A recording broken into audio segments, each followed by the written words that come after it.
Radhe Radhe to everyone. और इस video में मैं आपको भगवान वराह के अवतार की कथा सुनाऊंगी, जो कि मैंने श्रीमद् भागवतम के तृतीय स्कंद में पढ़ा है। तो क्या होता है कि भगवान विष्णु के नाभि कमल से ब्रह्मा जी प्रकट होते हैं। ब्रह्मा जी चारों तरफ देखते हैं, उनको कुछ समझ में नहीं आता कि मैं कौन हूँ, मेरा क्या उद्देश्य है, और वो चारों तरफ देखते ही रहते हैं। फिर उनके अंतःकरण से एक आवाज़ आती है कि उन्हें भगवान विष्णु का तप करना चाहिए, उनकी भक्ति करनी चाहिए, और भगवान विष्णु का 100 वर्षों तक तप करते हैं। उसके बाद भगवान विष्णु प्रकट होते हैं, उनको दर्शन देते हैं। तो ब्रह्मा जी उनसे पूछते हैं कि प्रभु मुझे बताइए कि मुझे क्या करना है, और विष्णु भगवान उनको बताते हैं कि उनको इस सृष्टि की रचना करने का कार्यभार सौंपा गया है।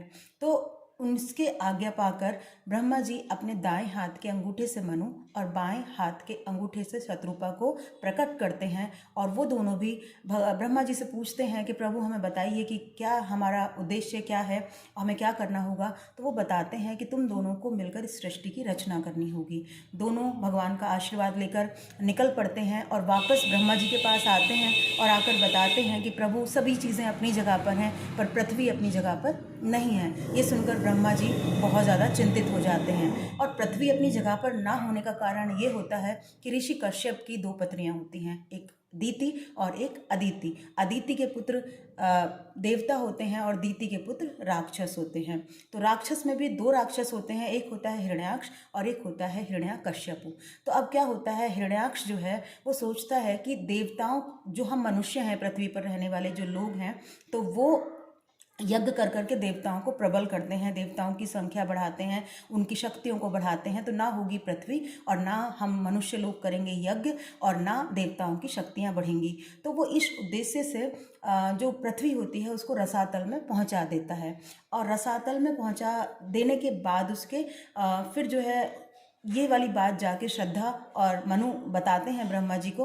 ब्रह्मा जी चिंतित होते हैं। तो ब्रह्मा जी को एकदम से एक छींक आती है, और उनकी छींक से कुछ एक चीज़ बाहर निकलती है जो धीरे धीरे बड़ी होने लगी और एक हाथी के समान बड़ी हो जाती है। वो होता है सूकर, यानी कि वराह।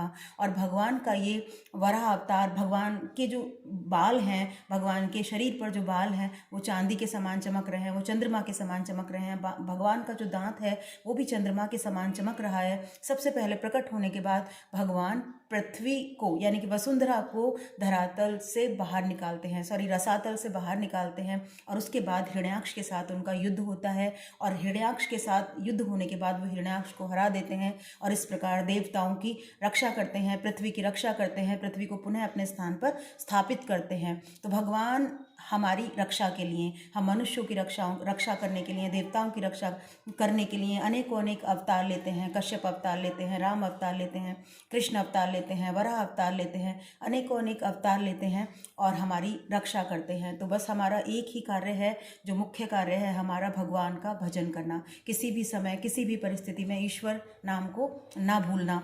और आज एकादशी है, द्वादशी युक्त एकादशी है, तो हम भगवान का भजन कीर्तन करेंगे। राधे राधे।